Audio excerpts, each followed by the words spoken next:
نحمده ونستعينه ونستغفره ونعوذ بالله من شرور أنفسنا ومن سيئات أعمالنا من يهده الله فلا مضل له ومن يضلل فلا هادي له وأشهد أن لا إله إلا الله وحده لا شريك له وأشهد أن محمدا عبده ورسوله أما بعد فإن أصدق الحديث كتاب الله وأحسن الهدي هدي محمد صلى الله عليه وسلم وشر الأمور محدثاتها وكل محدثة بدعة وكل بدعة ضلالة وكل ضلالة في النار. أعوذ بالله من الشيطان الرجيم. يوم لا ينفع مال ولا بنون إلا من أتى الله بقلب سليم. معزز اساتذہ کرام، عزیز طلبہ، اسلامی اور دینی بھائیوں، اس روئے زمین پر کچھ شخصیتیں اللہ کے لیے جیا کرتی ہیں اور دنیا والے بھی ان سے محبت کرتے ہیں اور آسمان والے بھی ان کو پسند کرتے ہیں اور ان کے حق میں دعائیں کرتے رہتے ہیں. ایک وہ شخصیت کہ جس کو جب پڑھا جاتا ہے تو دل کانپنے لگتا ہے،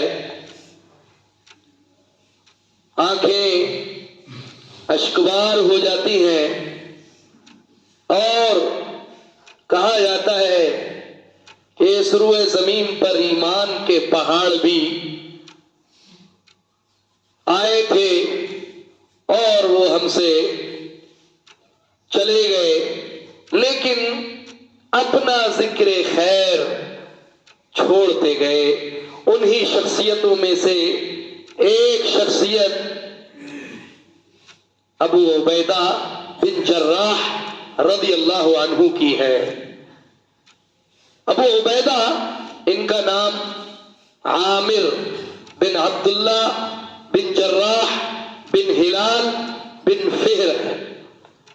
قبیلہ قریش سے ان کا تعلق ہے اور ان کی والدہ ماجدہ کا نام امیمہ بنت غنم تھا اور ان کی جو شخصیت تھی بڑی عجیب تھی.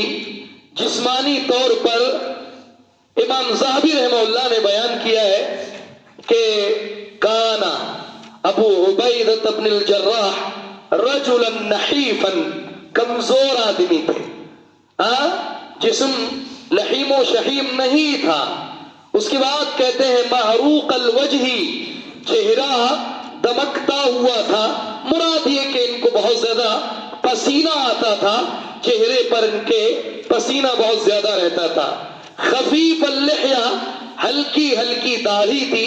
کچھ لوگوں کی خلقت اس طور پر ہوتی ہے کہ ان کے چہرے پر زیادہ بال نہیں اگتے ہیں. انہی میں سے حضرت ابو عبیدہ بن جراح رضی اللہ تعالی عنہ بھی تھے.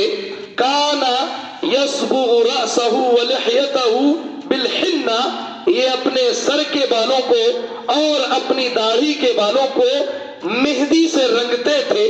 یہ ان کی خلقت اللہ کے پیارے حبیب جناب محمد رسول اللہ صلی اللہ علیہ وسلم کے صحابی یعنی ابو عبیدہ کی خلقت ہے کہ اس طرح سے ان کا جسم تھا.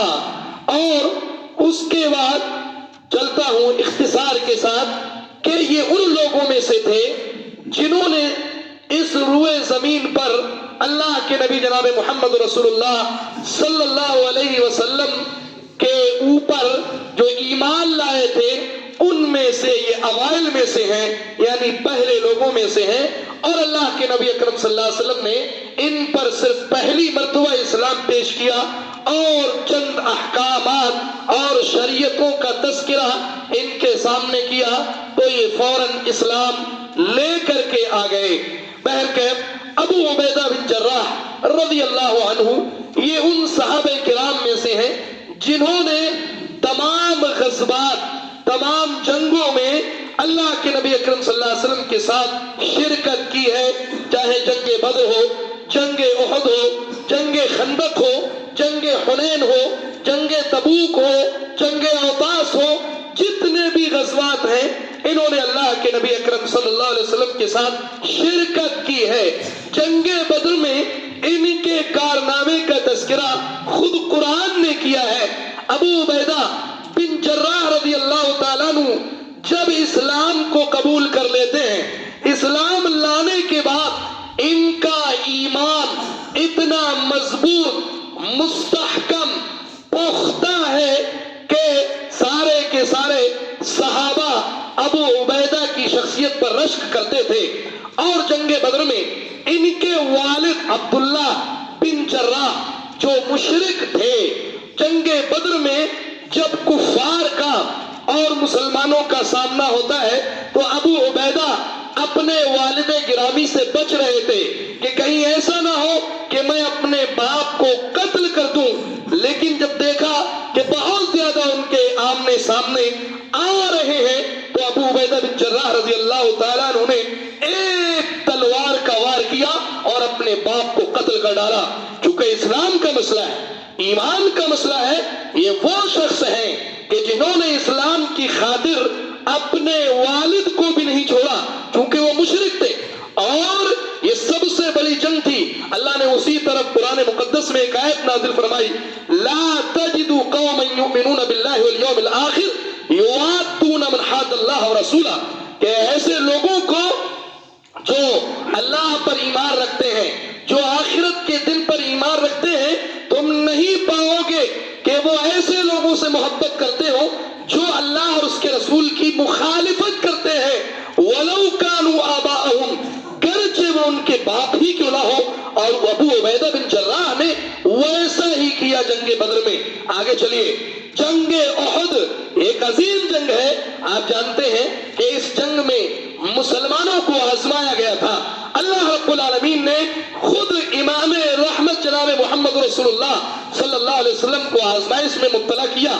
جنگ احد میں ایک بدبخت آدمی عبداللہ ابن قمیعہ اٹھتا ہے اور اس نے موقع کو دیکھا، موقع کی طاق میں تھا، امام رحمت جناب محمد رسول اللہ صلی اللہ علیہ وسلم پر اس نے پتھر اٹھا کے مارا، یہاں تک کہ اللہ کے نبی اکرم صلی اللہ علیہ وسلم کے دندان مبارک شہید ہو جاتے ہیں۔ اللہ کے نبی اکرم صلی اللہ علیہ وسلم جو جنگی خود پہنے ہوئے تھے، جو جنگی ٹوپی پہنے ہوئے تھے، اس کی دونوں کڑیاں امام رحمت صلی اللہ علیہ وسلم کے رخسار مبارک میں چلی جاتی ہیں، گھس جاتی ہیں۔ ابو بکر نے محمد رسول اللہ صلی اللہ علیہ وسلم کو جب ایسا دیکھا، تیزی کے ساتھ آئے۔ ابو بکر بیان کرتے ہیں کہ میں تیزی کے ساتھ چلا، لپکا کہ اللہ کے نبی اکرم صلی اللہ علیہ وسلم کو کسی طرح بچاؤں۔ اللہ کے نبی اکرم صلی اللہ علیہ وسلم زخمی ہو گئے ہیں، لیکن دیکھا ایک شخص ہے یطیر طیران، اڑتا ہوا آ رہا ہے، تیزی کے ساتھ آ رہا ہے، اور اس نے اللہ کے نبی جناب محمد رسول اللہ صلی اللہ علیہ وسلم کی طرف پہنچنے میں مجھ سے سبقت کی۔ کہتے ہیں میں نے دیکھا تو ابو عبیدہ بن جراح، ابو عبیدہ نے کہا یا ابا بکر اسألک باللہ، ابو بکر تجھے اللہ کا واسطہ، ترکتنی مجھے چھوڑ دو، انزعہ، اس کڑی کو میں نکالوں گا، ان کیلوں کو جو اللہ کے نبی اکرم صلی اللہ علیہ وسلم کے رخسار مبارک میں پھنس گئی ہے میں نکالوں گا۔ ابو بکر کہتے ہیں میں نے چھوڑ دیا۔ حضرت ابو عبیدہ بن جراح رضی اللہ تعالیٰ عنہ کھڑے ہوئے، اللہ کے نبی اکرم اکرم صلی اللہ علیہ وسلم کی رخسار مبارک میں جو خود تھی اور جو کلیاں داخل ہو چکی تھی، کہتے ہیں میں نے اس کو اپنے سامنے والے جن کو ثنایا کہا جاتا ہے دانتوں کو، ان کے ذریعہ سے میں نے ان کو پکڑا اور کھینچنے لگا، کہتے ہیں کھینچتے کھینچتے میں زمین پر گر گیا اور میرا ایک دانت ٹوٹ گیا، میرا ایک دانت جڑ سے اکھڑ گیا، کہتے ہیں کہ پھر میں کھڑا ہوا اور دوسرے رخسار مبارک کی کلی کو نکالنے لگا، پھر سے میں اس کو کھینچتے کھینچتے زمین پر دوبارہ گر گیا اور ایک اور میرا دانت جڑ سے اکھڑ گیا۔ یہ ہے حضرت ابو عبیدہ بن جراح رضی اللہ تعالیٰ عنہ۔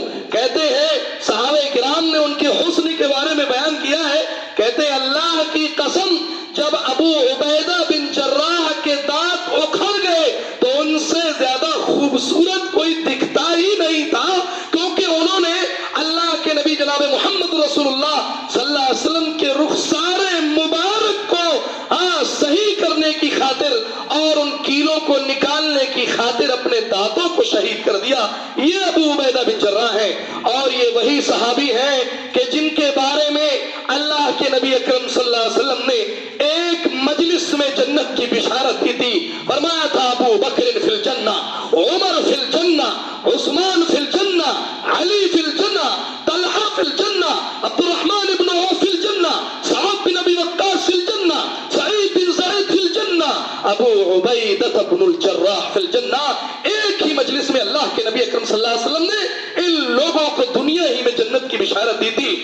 اور اہل نجران، جب نجران کا ایک قبیلہ اللہ کے نبی اکرم صلی اللہ علیہ وسلم کے پاس آیا تھا اور انہوں نے کہا تھا ابعث لنا رجلا امینا، ہمارے پاس کسی امین آدمی کو بھیجو، اللہ کے نبی اکرم صلی اللہ علیہ وسلم نے فرمایا میں تمہاری طرف ضرور ایک امانت دار آدمی کو بھیجوں گا۔ صحابہ کرام کہتے ہیں کہ ہم نے اپنی گردنوں کو اونچا کیا کہ دیکھیں کون امین ہے، کس کو اللہ کے رسول امین مانتے ہیں۔ کہتے ہیں ہم نے دیکھا اللہ کے نبی جناب محمد رسول اللہ صلی اللہ علیہ وسلم نے ابو عبیدہ بن جراح کی طرف اشارہ فرمایا اور فرمایا لِكُلِّ أُمَّةٍ أَمِينٌ وَأَمِينُ هَذِهِ الْأُمَّةِ ابو عبیدہ بن جراح، لوگوں ہر امت میں ایک امین ہوتا ہے، اور بعض روایتوں میں آتا ہے ان لکل نبی کن امینا، کہ ہر نبی کا ایک امین ہوتا ہے، اور اس امت کے نبی یا اس امت کے امین اگر کوئی ہے تو ابو عبیدہ بن جراح رضی اللہ تعالیٰ عنہ ہے۔ اما عائشہ رضی اللہ عنہ بیان کرتی ہے حضرت ابو عبیدہ بن جراح رضی اللہ تعالیٰ عنہ کے مناقب کو بیان کرتے ہوئے کہا، ان سے سوال کیا گیا، ان سے پوچھا گیا کہ اے اماں یہ بتائیے کہ اللہ کے نبی اکرم صلی اللہ علیہ وسلم کے نزدیک سب سے زیادہ خلافت کا مستحق کون ہو سکتا تھا؟ کہتی ہیں ابو بکر۔ کہا پھر کون؟ کہا عمر۔ کہا پھر کون؟ کہا ابو عبیدہ بن الجراح۔ اور بعض روایتوں میں یہ بھی ہے پوچھا گیا اماں عائشہ سے کسی دوسرے موقع پر، کہا رسول اللہ کے نزدیک سب سے محبوب کون شخصیت ہے؟ کہا ابو بکر۔ کہا پھر کون؟ کہا عمر۔ کہا پھر کون؟ کہا ابو عبیدہ بن الجراح۔ یہ مقام ہے ابو عبیدہ بن جراح رضی اللہ تعالیٰ عنہ کا، اور یہ مقام میرے بھائیوں کوئی معمولی نہیں ہے یا اسی طرح سے نہیں مل گیا ہے، بلکہ ابو عبیدہ کی عبادت، ابو عبیدہ کی ریاضت، ابو عبیدہ کا خوف، ابو عبیدہ کی خشیت، ابو عبیدہ کا زہد، ابو عبیدہ کا ورع، ابو عبیدہ کا تقوی اگر آپ دیکھیں گے تب آپ کو پتہ لگے گا۔ امام ذہبی رحمہ اللہ نے بیان کیا ہے، ابن سعد نے طبقات الکبریٰ میں بیان کیا ہے، قتادہ بیان کرتے ہیں، تابعی ہے، کہتے ہیں حضرت ابو عبیدہ بن جراح رضی اللہ تعالیٰ عنہ فرمایا کرتے تھے، دیکھو حضرت ابو عبیدہ کا خوف کیسا تھا وہ دیکھو، کہتے ہیں وَدِدْتُ أَنِّي كَبْشٌ، میری خواہش ہے کہ میں ایک دمبا ہوتا، میں ایک بھیڑ ہوتا، میں ایک جانور ہوتا، فَذَبَحَنِي أَهْلِي، میرے گھر والے مجھے ذبح کر ڈالتے، فَأَكَلُوا لَحْمِي، میرا گوشت کھا جاتے، اور اس کے بعد وَحَسَوْا مَرَقِي، اور میرے شوربے کو پی جاتے۔ یعنی ڈر تھا اس بات سے، کیونکہ قیامت قیامت کا دن قائم ہونے والا ہے، اللہ کے سامنے کیسے پہنچوں گا، کس حال میں پہنچوں گا، کوئی عمل نہیں ہے۔ یہ وہ لوگ ہیں جو عمل کرتے تھے، دنوں رات عمل کرتے تھے اللہ کے لیے، جن کا تقوی اتنا مضبوط کہ پہاڑ بھی ان کے سامنے ریزہ ریزہ ہو جائے۔ وہ لوگ کہہ رہے ہیں کہ وَدِدْتُ أَنِّي كَبْشٌ، میری خواہش ہے کہ میں دمبا ہو جاؤں اور میرے گھر والے مجھے ذبح کر ڈالیں۔ یہ ہے میرے بھائیوں حضرت ابو عبیدہ بن جراح رضی اللہ تعالیٰ عنہ۔ اور آگے چلیے، حضرت ابو عبیدہ بن جراح رضی اللہ تعالیٰ عنہ کا تقویٰ بھی دیکھ لیجئے۔ ایک مرتبہ حضرت عمر بن خطاب رضی اللہ تعالیٰ عنہ نے 4000 درہم اور تقریباً 400 دینار لے کر کے حضرت ابو عبیدہ بن جراح کی طرف ایک قاصد کو بھیجا۔ اصل مقصد ان کا آزمانا تھا کہ دیکھا جائے ابو عبیدہ کیا کرتے ہیں۔ وہ قاصد اس مال کو لے کر کے حضرت ابو عبیدہ کے پاس پہنچتا ہے، کیا دیکھتا ہے؟ فقسمہ، پورا کا پورا تقسیم کر ڈالا۔ ایک درہم، ایک دینار بھی اپنے گھر میں نہیں رکھا۔ یہ ہے ابو عبیدہ بن جراح رضی اللہ تعالیٰ عنہ۔ لوگوں نے کہا لوگوں تمنا کرو، آئیے میں مزید ابو بکر کے نزدیک کیا مقام ہے ابو عبیدہ کا، عمر کے نزدیک کیا مقام ہے ابو عبیدہ بن جراح رضی اللہ تعالیٰ عنہم اجمعین کا، آئیے اس طرف بھی میں آپ کی طرف آپ کو لے کر کے چلتا ہوں۔ حضرت ابو بکر صدیق رضی اللہ تعالیٰ عنہ نے اس موقع پر فرمایا تھا جب بنو ساعدہ، ثقیف بنی ساعدہ میں تمام صحابہ جمع تھے، مہاجرین بھی جمع تھے، انصار بھی جمع تھے۔ حضرت ابو بکر صدیق رضی اللہ تعالیٰ عنہ نے لوگوں سے کہا، حضرت عمر کا ہاتھ پکڑ کے اور دوسری طرف ابو عبیدہ کا ہاتھ پکڑ کے کہنے لگے لوگوں اگر تم چاہتے ہو کہ محمد رسول اللہ کے بعد کوئی خلیفہ بنے تو ان میں سے کسی کو چن لو۔ یہ مقام ہے حضرت ابو بکر صدیق رضی اللہ تعالی عنہ کے دوست حضرت ابو عبیدہ بن جراح رضی اللہ تعالیٰ عنہ کا۔ اور حضرت ابو بکر صدیق رضی اللہ تعالیٰ عنہ نے ابو عبیدہ بن جراح رضی اللہ تعالیٰ عنہ کو اپنے وقت میں مسلمانوں کے بیت المال کا ذمہ دار بنایا تھا۔ ان کی امانت کو دیکھ کر کے کہا جس کو رسول اللہ امین کہہ دے اس کو ہم کیسے کوئی دوسرا مقام دے سکتے ہیں سوائے امانت کے، کیونکہ جس کو رسول اللہ امین کہیں گے ہم بھی ان کو امین مانتے ہیں، لہذا مسلمانوں کے بیت المال کا انہوں نے ذمہ دار بنا دیا۔ اور عمر کے یہاں کیا مقام تھا؟ آئیے چلتے ہیں عمر کی طرف چلتے ہیں۔ عمر کے یہاں کیا مقام تھا؟ حضرت ابو عبیدہ رضی اللہ تعالیٰ عنہ کا ایک مجلس میں حضرت عمر نے کہا لوگوں تمنا کرو، لوگوں خواہش کرو، چلو اسی طرح دیکھتے ہیں تمنا کرو۔ کسی نے کہا کہ میری خواہش ہے کہ یہ جو گھر جس گھر میں ہم لوگ بیٹھے ہوئے ہیں یہ سونے سے بھرا ہوا ہو اور میں اس کو اللہ کے راستے میں خرچ کر ڈالوں۔ کتنی خوبصورت سوچ ہے، کتنی اچھی تمنا ہے، کتنی اچھی آرزو ہے، کیا زبردست خواہش ہے۔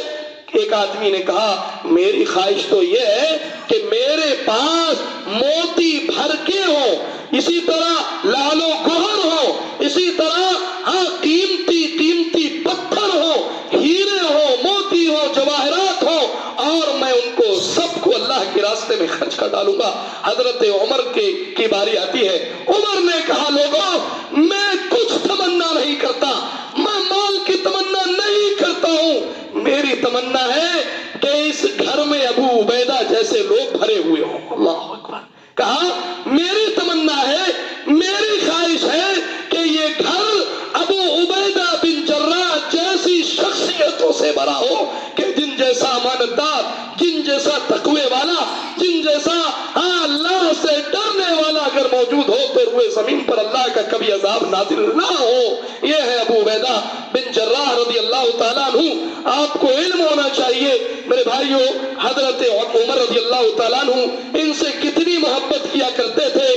لوگوں نے کہا عمر سے جب یہ مقام سرغ میں پہنچے تو حضرت عمر کو خبر پہنچی کہ شام کے اندر طاعون کی بیماری عام ہو گئی ہے، جس کو طاعون امواس کہا جاتا ہے۔ اس وقت میں یہ بیماری عام ہو گئی۔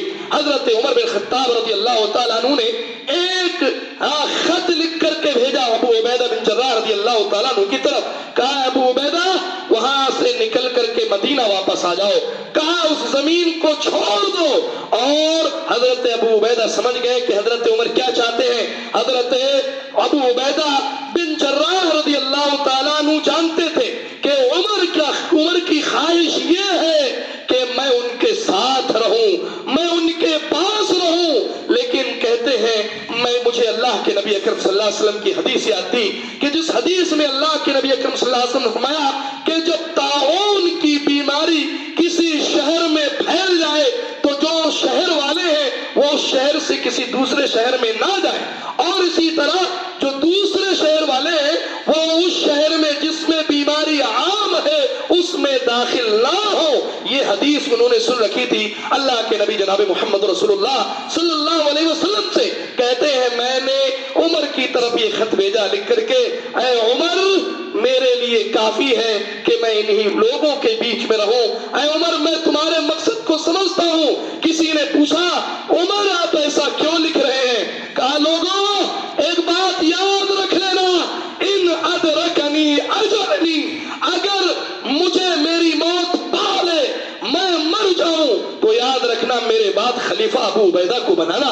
لوگوں جب اللہ مجھ سے پوچھے گا کہ اے عمر کیا کر کے آیا ہے, کہوں گا اللہ میں نے تیرے نبی سے سنا تھا کہ اس امت کا امین ابو عبیدہ ہے. اے اللہ میں نے خلیفہ بنایا ہے تو تیرے امین تیرے نبی محمد رسول اللہ صلی اللہ علیہ وسلم کے امانت دار بندے ابو عبیدہ کو خلیفہ بنا کر کے آیا ہوں. اللہ اکبر. یہ مقام ہے ابو عبیدہ بن جراح رضی اللہ عنہ کا.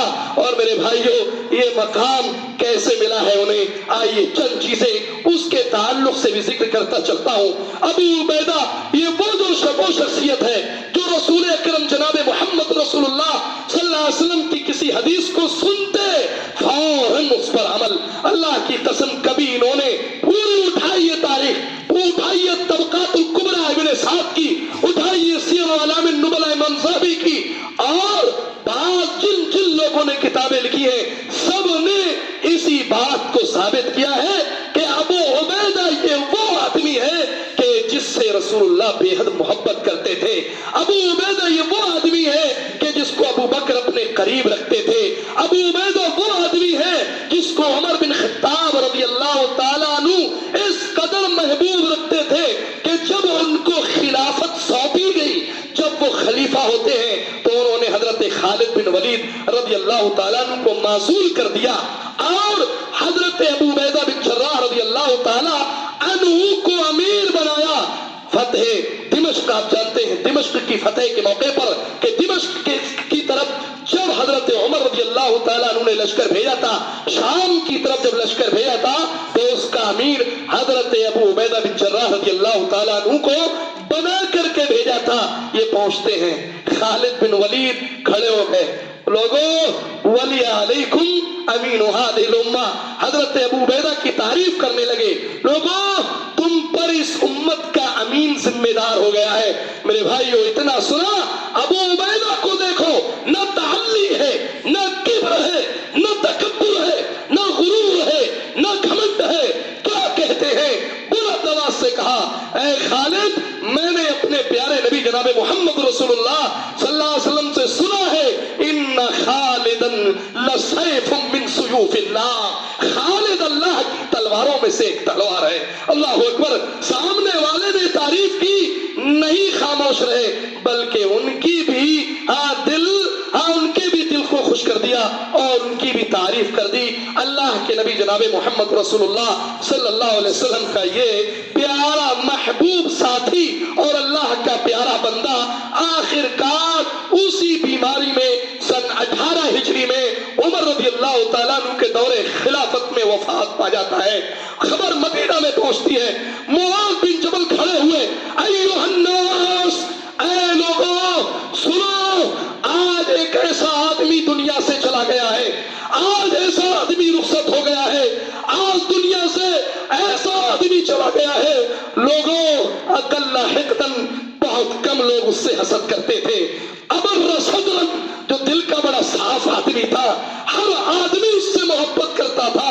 کسی کیا، کوئی بھی اس سے نفرت نہیں کرتا تھا، اور کہنے لگے اے لوگوں یہ وہ آدمی تھا جو صرف اور صرف امت کی خیر خواہی چاہتا تھا، لوگوں کی خیر خواہی چاہتا تھا، امت کے لیے ناصح تھا، عوام کے لیے خیر خواہ تھا، فترحموا علیہ، اے لوگوں اس پر رحم کی دعا کرو۔ اور سب لوگوں نے پھر پڑھا رحمہ اللہ رحمتاً واسعہ۔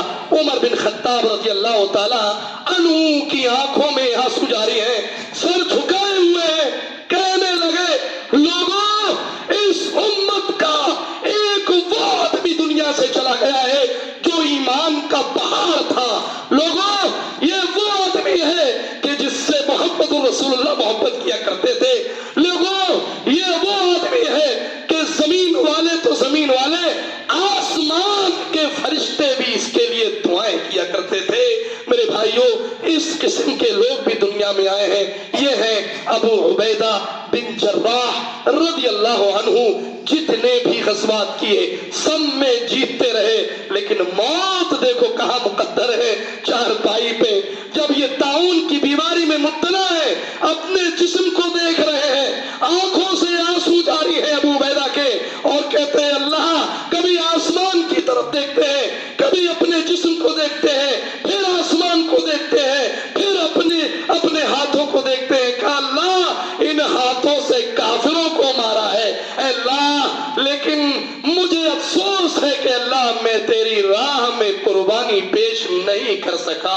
اللہ اکبر، یہ ہے ابو عبیدہ بن جراح رضی اللہ تعالیٰ عنہ، اور قرآن نے کیا سچ کہا ہے، یوم لا ينفع مال ولا بنون الا من اتى الله بقلب سلیم، کہ لوگوں قیامت کا دن تو وہ دن ہے کہ جس دن نہ مال فائدہ پہنچائیں گے نہ اولاد فائدہ پہنچائے گی، اگر فائدہ پہنچائیں گے تو وہ چیز جو صاف دل کو لے کر کے رب العزت کے سامنے جائے گا، جو قلب سلیم کو لے کر کے اللہ رب العالمین کے سامنے جائے گا۔ میرے بھائیوں یہ وہ شخصیت ہے جس کو میں نے آپ کے سامنے اس لیے رکھا ہے کہ لوگوں یہ اللہ کے لیے بڑا سچا بندہ تھا، یہ ان کو جو امین کا لقب ملا ہے، ان کی امانت داری بہت ہی زیادہ مشہور تھی رسول اللہ کے زمانے میں، ابو بکر و عمر کے زمانے میں، صرف اس وجہ سے کیونکہ یہ اللہ اور اس کے رسول سے بے حد محبت کرتے تھے، اور ان کے یہاں ایک خاص صفت موجود تھی، جیسا کہ اہل علم نے بیان کیا ہے، وہ یہ صفت تھی کہ یہ اپنے جو ذمہ دار ہوتے تھے، جو مسئولین ہوتے تھے، جو حکام ہوتے تھے، خلیفہ ہوتے تھے، ان کی بات کو کبھی بھی رد نہیں کیا کرتے تھے۔ اور اسی طرح ان کی ایک دوسری صفت خاص طور پہ جو ان کے اندر تھی کہ یہ بڑے نرم دل تھے، اور تیسری صفت جو ان کے اندر تھی وہ یہ تھی کہ امت میں اختلاف کو نہیں پسند کرتے تھے۔ لہذا ضرورت ہے کہ عزیز طلبہ ان جیسی شخصیات کا مطالعہ کیا جائے، ان جیسی شخصیات کو پڑھا جائے، کہ جو شخصیات اگر آپ ان قسم کی شخصیات کا مطالعہ کریں گے، پڑھیں گے ان کی زندگی کے بارے میں، تو انشاءاللہ الرحمن آپ کا ایمان تازہ ہوگا اور ایمان اچھا ہوگا، ایمان مضبوط ہوگا۔ اللہ رب العالمین سے دعا ہے الہ العالمین ابو عبیدہ بن جراح رضی اللہ تعالیٰ عنہ کو قبر کو منور فرما دے، الہ العالمین ان کو اسلام اور اہل اسلام کی جانب سے بہتر بدلہ عطا فرما۔ اللہ رب العالمین ہمیں بھی ابو عبیدہ کی شخصیت کو پڑھنے اور سمجھنے اور پھر ان کے منہج کے مطابق چلنے کی توفیق عطا فرمائے، آمین۔ وآخر دعوانا الحمدللہ رب العالمین۔